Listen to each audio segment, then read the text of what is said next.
Boleh. Oh boleh. Meron. Ano dalang buhay? Kaya karoon mabulang zeri ma. Ano dalang dito no mo na. Karamek himek. Sora karafa désolé. Si Zeng baga foi tano amana ko sa Arab trin lavani.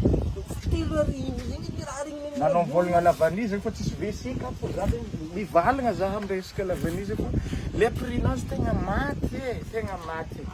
Ohatrany regny nakagny ma. Tilari. Voilà. Já por ele de manjar 5,000 tilo. Aregniregniky ke 50 sy 100 za izy koa resaka lavaniko ny tegna amin'ny maniny tegna le raha tsy maintsy karakaregny antegna tsy maintsy mikarakara tsy maintsy atao fa izy aloha tegna mbola agnatiny mamedy Arzahitanao fanangala trosany tany izy amin'ny bodinareo fa nanonoro ny tokana anazy fotony le raha tsy azoko amin'ny taogno to za ohatra le raha nagnano karaha ty vidina amizao ko tsy koragniny amorany sady zay malô sady zaha mahita valiny zalahy to izy ka tamin'ny fotoana teo zay comme 2003 tour ça va azalahy amorony ndraiky kesy tamin'iny nandavarava ary nalaza amorony teto tamin'ny iranazy raiky manonga laza fa tsy